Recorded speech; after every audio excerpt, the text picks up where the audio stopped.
right, let's talk about something that's totally changing the game for mechanical engineers: AI and machine learning. For a long time, this stuff felt like it was just for computer scientists, right? But not anymore.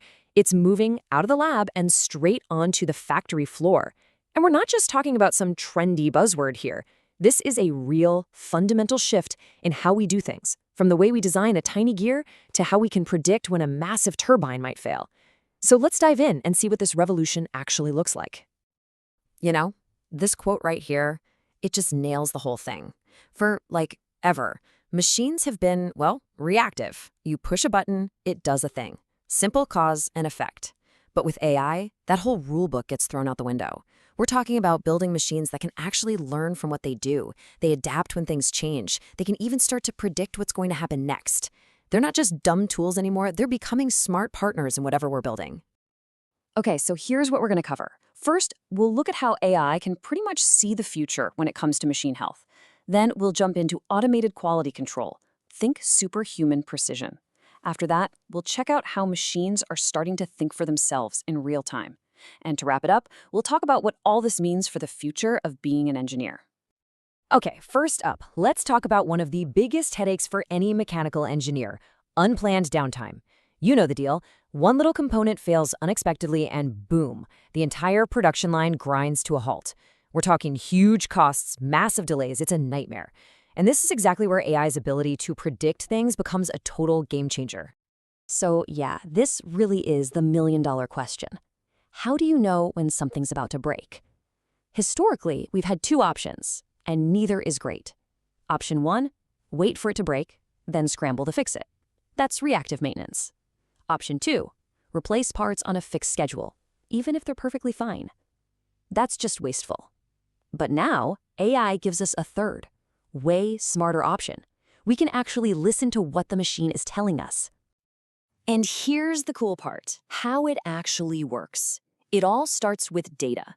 We stick sensors all over the machine to pick up everything: tiny vibrations, shifts in temperature, even the sounds it makes.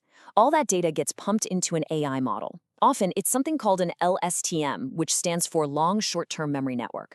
The name's a mouthful, but all you need to know is that it's really good at spotting patterns in data over time, so it can learn what a bearing sounds like right before it fails. The end result? Pure gold. The AI can tell you, with incredible accuracy, the remaining useful life of that part. It's like a countdown timer to failure. But wait, it gets even better. Because it's one thing to know that a machine is going to fail, right? It's another thing entirely to know why. And that's where fault diagnostics comes in. Using the exact same sensor data, other ML models like support vector machines or random forests can actually classify the type of problem. Is it an imbalance, a misalignment? Is there a tiny crack forming on a gear tooth? The AI can tell the difference with amazing precision. So what does this all add up to in the real world? Well, the benefits are huge. First off, you slash unplanned downtime, which means productivity goes way up. It's also a massive win for safety, because you're catching problems before they become catastrophic failures. And on top of that, you're making your equipment last longer. You're moving to what's called condition-based maintenance. Basically, fixing things only when they actually need to be fixed. It's a complete overhaul of the old way of thinking. All right, so we've seen how AI can predict a machine's health. Now let's shift gears and talk about using it to achieve perfection. I'm talking about quality control. It's always been critical in manufacturing, but what AI is doing here, well, it's taking it to a whole new level. I mean, just look at the difference here. Let's be real, human inspection has its limits. We get tired, our judgment can be subjective, and after staring at parts all day, mistakes happen. It's just human nature. But an AI vision system, it never gets tired. It works 24/7, it's completely objective, and it can spot things like microcracks that our eyes would just never ever see. And the use cases here are just all over the place. Imagine an AI camera spotting a tiny hairline scratch on a perfectly polished surface. Or think about a robot sorting thousands of different parts on a conveyor belt in the blink of an eye. It's even happening on a microscopic scale. AI is now analyzing images of metal to classify the grain structure of steel. That's a huge deal for making sure the material is strong enough. We're talking about tasks that need literally superhuman focus.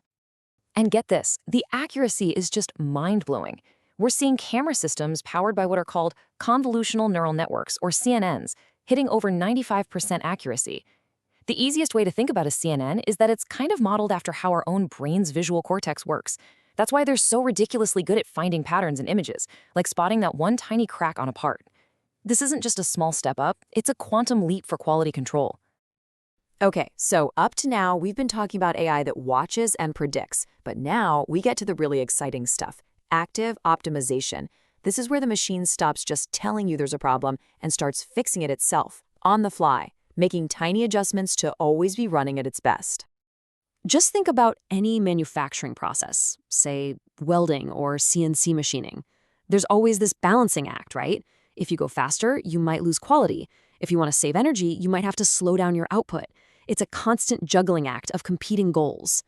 Well, an AI can look at all of those variables at once and find that perfect sweet spot in real time. That's a calculation that's just way too complicated for a person to do in the moment.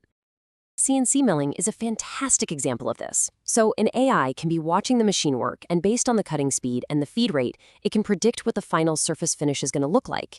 If it thinks the finish won't be good enough, it can actually change the settings in the middle of the cut to make sure the result is perfect. And while it's doing that, it's also figuring out how to do it with the least amount of wear on the cutting tool. That's true intelligent control right there.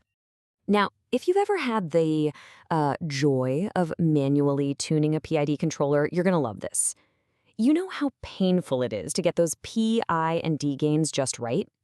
It's hours of tweaking and testing. Well, with something called reinforcement learning, the controller literally teaches itself. The best way to picture it is like a video game. The AI gets points for good performance, like hitting the target temperature with minimal overshoot. It runs thousands of simulations, trying out different settings, and learns what works best all on its own.